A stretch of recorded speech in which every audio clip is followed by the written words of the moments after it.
Hello students. Bharat एक के बाद एक कमाल करता जा रहा है।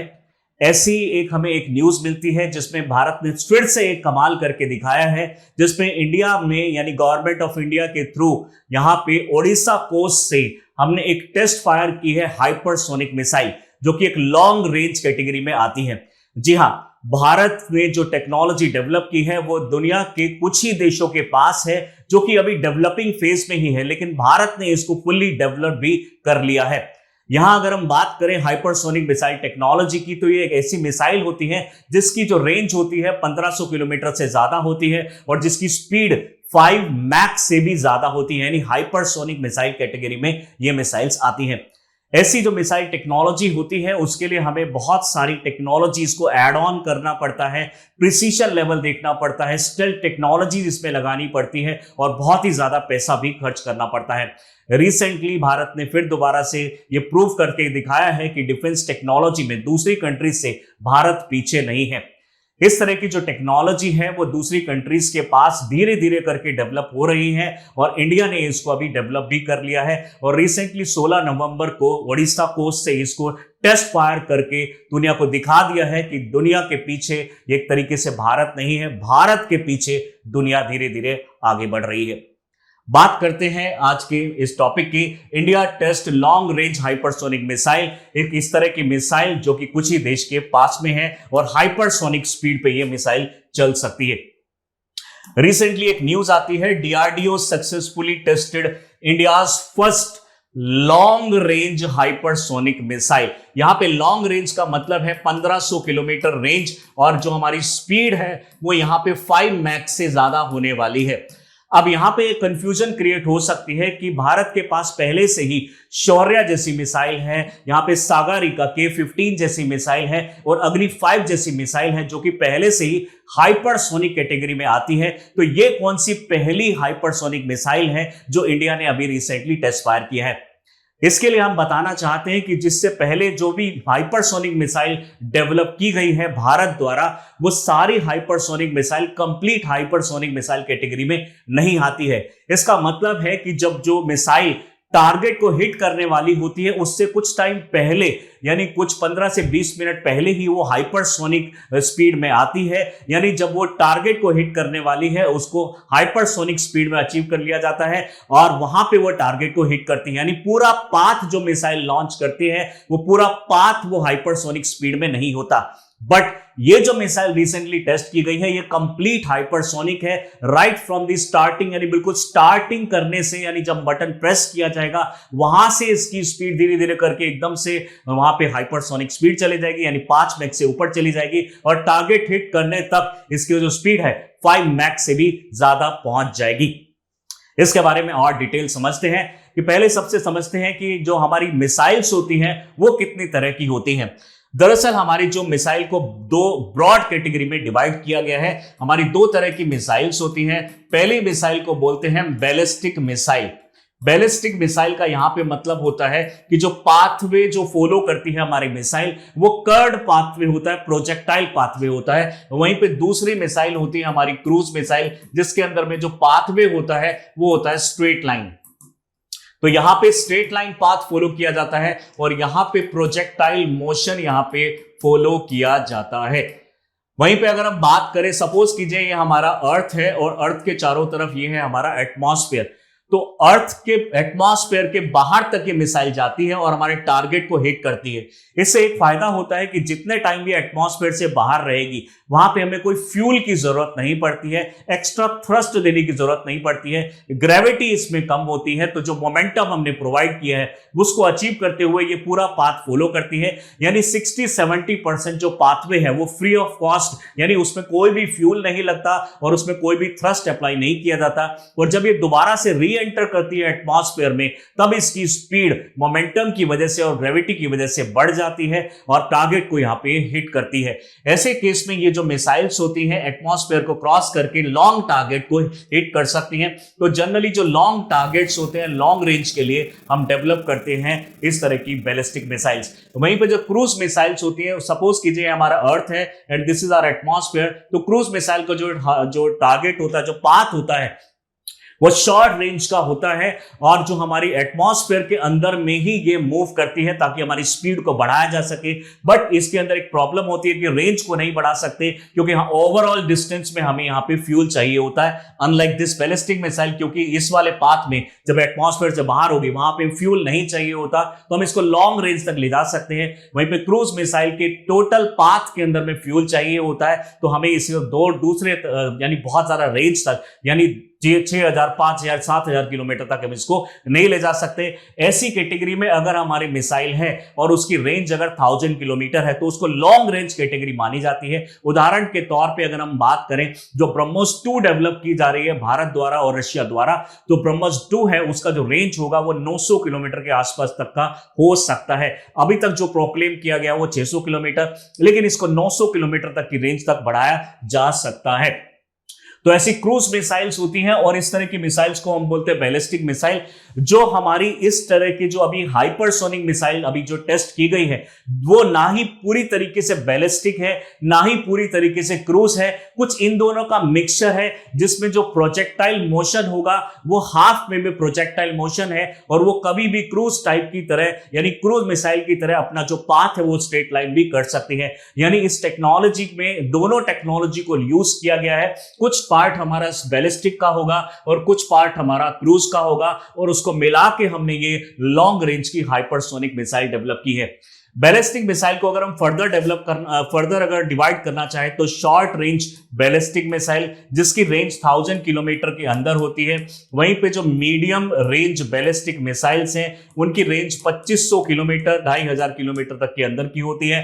वहीं पे जो इंटरमीडिएट रेंज बैलिस्टिक मिसाइल्स होती हैं वो 2500 से लेकर 5000 किलोमीटर तक की रेंज इसकी हो सकती है। वहीं पे जो इंटर कॉन्टिनेंटल बैलिस्टिक मिसाइल्स हैं उसकी रेंज 5000 किलोमीटर से भी ज्यादा होती है। वहीं पे क्रूज को इस तरीके से डिवाइड नहीं किया गया है, लेकिन लगभग अगर 200-300 किलोमीटर की स्पीड होती है तो वो मीडियम रेंज के अंदर में आती है।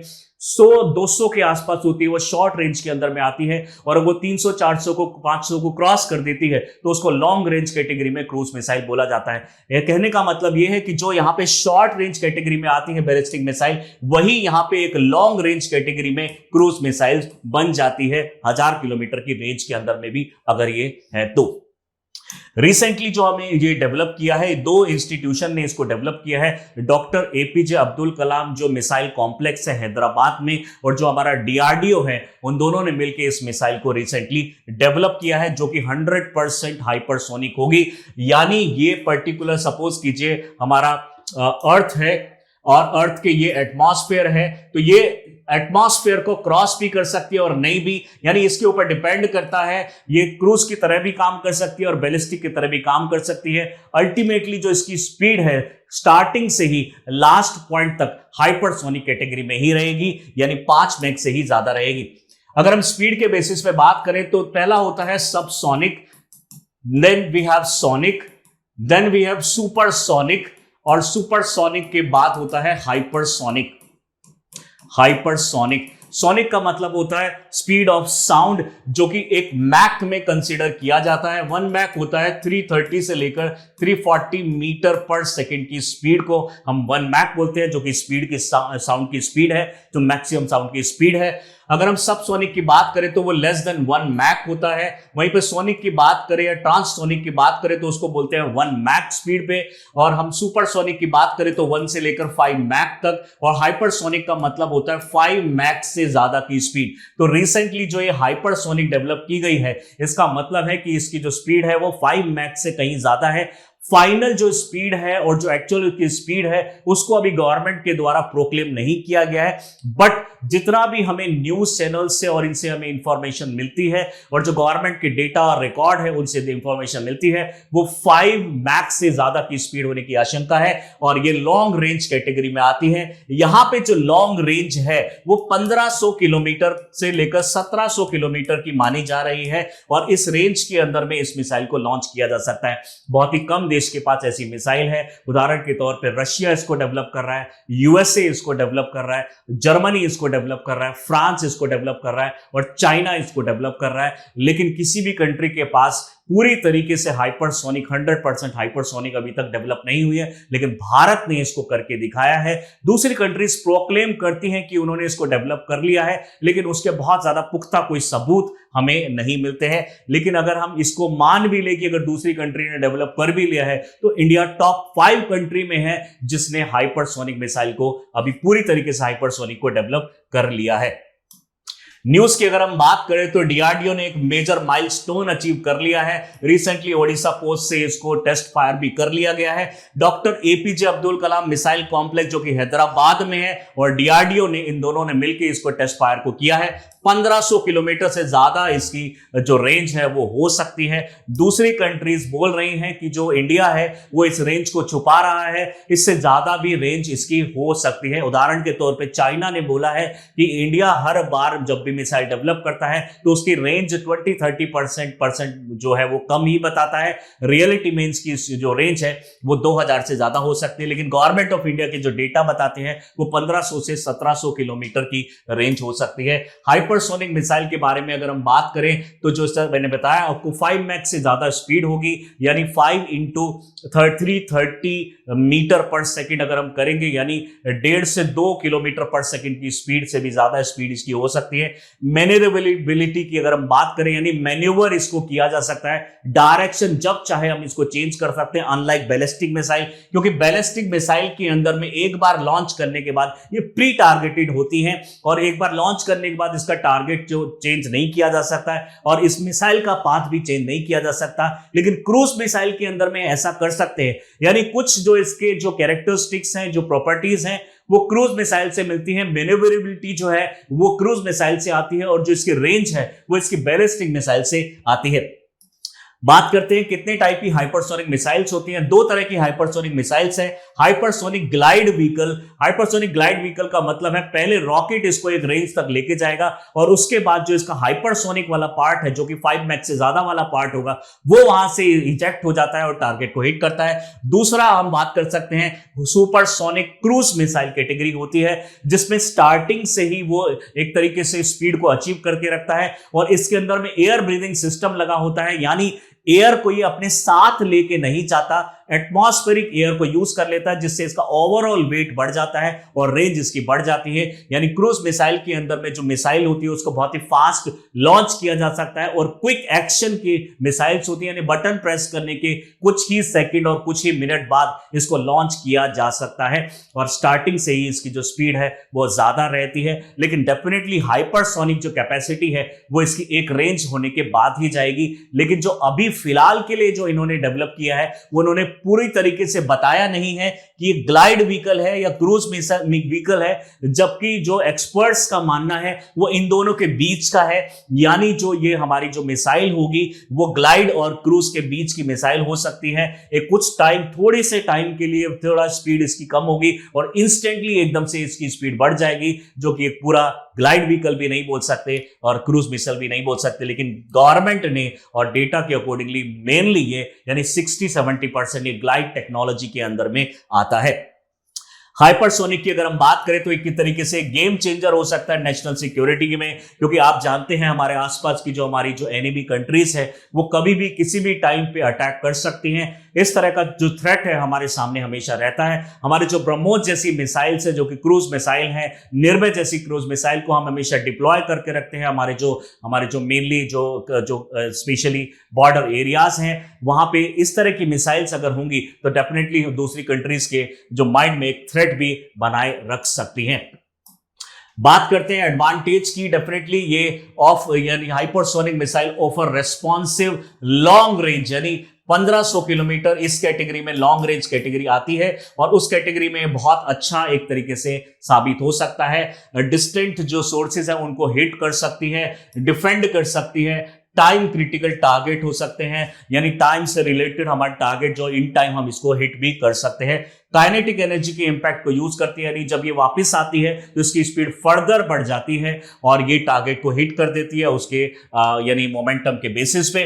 वहीं पे जो लो एल्टीट्यूड जो फ्लाइट है, यानी ये कम हाइट पे भी इजीली मूव कर सकती है, जो कि एक क्रूज मिसाइल की भी एक प्रॉपर्टी होती है।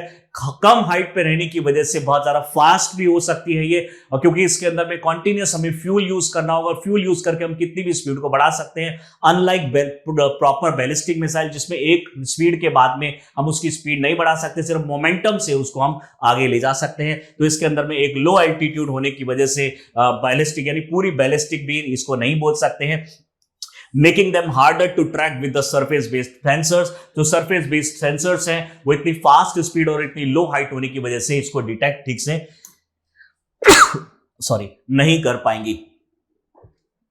बात करते हैं फर्दर एडवांटेज की, तो इंक्रीज्ड स्ट्रेटेजिक डिटरेंस, डेफिनेटली दूसरी कंट्री के माइंड में एक डर पैदा कर सकती है। Vulnerable to such high speed, hard to defend weapons. दूसरी अगर हम बात करें इसके प्रिसीशन लेवल की, तो प्रिसीशन लेवल इसका बहुत ही ज्यादा एक्यूरेट है, यानी ये 50 मीटर की एक्यूरेसी में हिट कर सकती है और टारगेट को डिस्ट्रॉय भी कर सकती है विद मिनिमम कोलेटरल डैमेज, यानी उसके आसपास का जो चीजें हैं उसको डिस्ट्रॉय ना करते हुए जो मेन टारगेट है उसको ये प्रॉपरली डिस्ट्रॉय कर सकती है।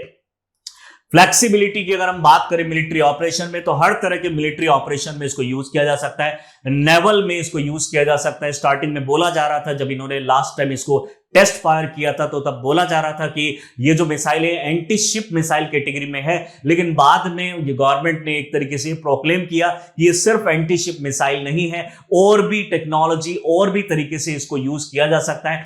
आर्मी बेस्ड इसको यूज किया जा सकता है, नेवल बेस्ड यूज किया जा सकता है, और एयरफोर्स के लिए भी टेक्नोलॉजी डेवलप की जा रही है। बात करते हैं डिसएडवांटेज की, तो सबसे पहला जो डिसएडवांटेज इसके अंदर में हो सकता है तो वो है हमारी जो फिजिक्स से रिलेटेड जो कॉन्सेप्ट है उसके अंदर एक चैलेंज हो सकता है, क्योंकि ये जब बहुत फास्ट स्पीड से चलेगी, यानी 5 मैक की स्पीड से ये जब, और इससे भी ज्यादा स्पीड से जब ये चलेगी, तो उस टाइम पे ऐसा हो सकता है कि फ्रिक्शन की वजह से टेम्परेचर बढ़ जाए और इसके अंदर में ब्लास्ट हो जाए।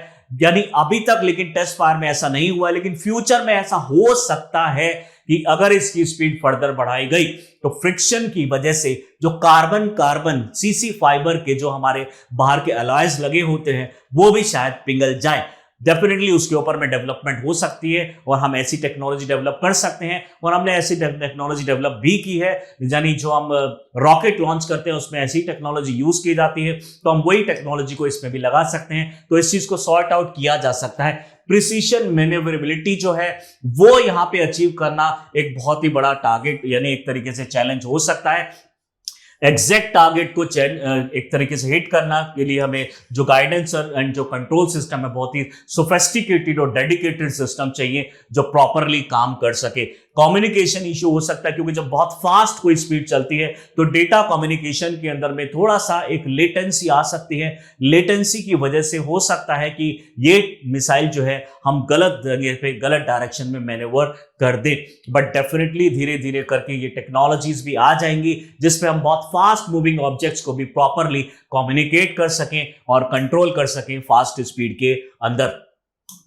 दूसरा अगर हम बात करें तो हाई डेवलपमेंट कॉस्ट, कई हजार करोड़ रुपए खर्च करने पड़ते हैं इस तरह की टेक्नोलॉजी में, और इस तरह के जो टेक्नोलॉजी और जो पेटेंट राइट्स हमें खरीदने पड़ते हैं। यानी जो डेवलपर है वो पेटेंट राइट जब बेचता है तो हमारी गवर्नमेंट को वो खरीदने पड़ते हैं, चाहे गवर्नमेंट के एम्प्लॉय होंगे तो डेफिनेटली हमें थोड़ा कम खर्चा पड़ता है। तो इस तरह की जो कॉस्ट है और जो इसका मेंटेनेंस कॉस्ट है वो बहुत ज्यादा पड़ता है। दरअसल यहाँ पे एक डेवलपमेंट कॉस्ट का थोड़ा सा प्रॉब्लम है। दूसरा है vulnerability to the counter masses, यानी जिस तरह की हाइपरसोनिक मिसाइल्स जो डिटेक्ट करने में और इंटरसेप्ट करने में, यानी डिटेक्ट इसको इजीली नहीं किया जा सकता, इंटरसेप्ट बहुत अच्छा कर सकती है। ऐसा अगर दूसरी कंट्री ने भी डेवलप कर लिया तो वो हमारे लिए एक तरीके से चैलेंज हो सकता है। यानी जितना ज्यादा इसको डेवलप किया जाएगा उतना ही इसके काउंटर मेजर्स भी डेवलप हो सकते हैं। Limited testing and reliability, at present हमने बहुत ज्यादा टेस्ट नहीं किए हैं। गवर्नमेंट के अकॉर्डिंगली लास्ट ईयर इन्होंने यानी इस साल अक्टूबर में इसको लॉन्च किया था और इस बार इन्होंने 16 नवंबर को इसको टेस्ट किया है। बहुत ज्यादा टेस्ट फायर नहीं हुए हैं, क्योंकि जब भी टेस्ट फायर किया जाता है तो पूरी जो आसपास की कंट्रीज है वहां तक इंफॉर्मेशन लीक हो जाती है। और इतने इसलिए भी बहुत ज्यादा टेस्ट फायर नहीं किए जा सकते क्योंकि वो एक एक चीज का पता लगा लेते हैं और अपने जो इनको इंफॉर्मर्स होते हैं वो उनको इंफॉर्मेशन प्रोवाइड कर देते हैं और उसकी जो रिवर्स इंजीनियरिंग कर ली जाती है और उससे बेटर टेक्नोलॉजी दूसरी एनिमी कंट्री द्वारा बना ली जाती है। बात करें रशिया की, तो रशिया जो है, रशिया ने भी किंजल हाइपरसोनिक मिसाइल डेवलप की है। ऑनगोइंग कॉन्फ्लिक्ट जो हो रहा था उनका यूक्रेन का, उन्होंने बोला कि जो 2022 में इन्होंने यूज किया है इस तरह की मिसाइल को इस तरह से कॉम्बैट करने के लिए, फर्स्ट टाइम हाइपरसोनिक इन्होंने यूज किया था। रशिया मिनिस्टर जो डिफेंस के हैं उन्होंने बोला है कि missile destroyed large underground warehouse of the, जो वेयर हाउसेस थे जहां पे इन्होंने मिसाइल्स को और अपने जो एम्यूनिशंस है उनको छुपाया था यूक्रेन के अंदर में। यूक्रेन के जो मिसाइल के जो एम्यूनिशंस हैं और वहां के जो वेयर हाउसेस थे उसको डिस्ट्रॉय किया है, ऐसा एक तरीके से प्रोक्लेम किया है रशिया के डिफेंस मिनिस्टर ने। वहीं चाइना बोलता है कि four front of hypersonic missile development, ये भी एक तरीके से डेवलप कर रहा है दोनों कैटेगरी में, क्रूज मिसाइल कैटेगरी में और हाइपरसोनिक ग्लाइड मिसाइल कैटेगरी के अंदर में। Country has been conducting numerous test किए जा रहे हैं और हाइपरसोनिक वेपन्स के ऊपर भी टेस्ट किए जा रहे हैं और कॉम्पिटिटर बन चुका है ये हमारे इंडिया का। दूसरा, यूएसए भी ऐसा प्रोक्लेम कर रहा है कि उन्होंने भी एक तरीके से यूएस आर्मी अवार्डेड उन्होंने एक प्रोजेक्ट दिया है लॉकहीड मार्टिन को $756 मिलियन का, जिसमें वो लॉन्ग रेंज मिसाइल डेवलप की जा रही है और वो बनवा रहे हैं। फ्रांस भी इस तरीके से एक तरीके से प्रोक्लेम कर रहा है कि they are pursuing hypersonic missile technology और वो अपनी कंट्री में इंटरनेशनल जो एक तरीके से कोलैबोरेशन के साथ में उसको डेवलप कर रहे हैं। दूसरी कंट्रीज भी इसके अंदर में डायरेक्टली इन्वॉल्व है। जर्मनी भी इसके अंदर में इन्वॉल्व है development of hypersonic technology, focusing on high speed precision strike capabilities to bolster it defense system. यानी ये सारी कंट्रीज अपने अपने लेवल पे हाइपरसोनिक मिसाइल्स को डेवलप कर रही हैं। इंडिया ने भी इसको अभी डेवलप कर लिया है। फ्यूचर में और भी इस तरह की मिसाइल्स को डेवलप किया जाएगा जो कि 100% हाइपरसोनिक डेवलप जो कैटेगरी में आती है, यानी स्टार्टिंग से लेकर एंड तक टारगेट को हिट करने तक वो हाइपरसोनिक रहती हैं, 5 मैक से ऊपर की रहती हैं। इसी टॉपिक से रिलेटेड एक प्री ओरिएंटेड क्वेश्चन आपके लिए लेकर आए हैं। फर्स्ट ऑप्शन है, फर्स्ट हमारी स्टेटमेंट है hypersonic missile travel at the speed greater than the 5 mach which is 5 times the speed of the sound. That is the correct statement. Second statement है hypersonic glide vehicle are powered by air breathing engines. Definitely जो glide vehicle है, मैंने बताया था आपको कि glide vehicle के अंदर में एक रॉकेट होता है और रॉकेट के बाद में मिसाइल वहां से निकलती है और टारगेट को हिट करती है, यानी कुछ टाइम बाद ही एक तरीके से हाइपरसोनिक होती है। वहीं पे जो हाइपरसोनिक क्रूज मिसाइल होती है उसके अंदर में एयर ब्रीदिंग सिस्टम और स्क्रैम जेट यानी सुपरसोनिक कंबशन रामजेट इंजन लगा होता है जो कि बाहर से एयर को ब्रीथ करता है और हमें अंदर से यानी एक तरीके से ग्राउंड से एयर को नहीं ले जाना पड़ता लिक्विड फॉर्म में, जो कि ओवरऑल वेट कम कर देता है क्रूज मिसाइल का। तो ये इस मिसाइल में नहीं लगा होता। This statement is wrong. Third statement है hypersonic missile are highly manoeuvrable and are harder to track than ballistic missile due to their lower flight altitude. Manoeuvre जो कर सकते हैं इसको, यानी इसकी डायरेक्शन चेंज की जा सकती है, इसकी मैन्यूवेबिलिटी जो होती है वो बहुत ही ज्यादा है, किसी भी टाइम इसको चेंज किया जा सकता है और लो एल्टीट्यूड होने की वजह से इसको ट्रेस करना भी खासा मुश्किल हो सकता है। तो इसका जो आंसर होगा 1 और 3, सेकंड स्टेटमेंट इज रॉन्ग और फर्स्ट और थर्ड जो स्टेटमेंट है, दीज 2 स्टेटमेंट्स आर करेक्ट। इस तरह के जो इंफॉर्मेटिव वीडियोस हैं इनको देखने के लिए do subscribe our channel Chahal academy. Thank you.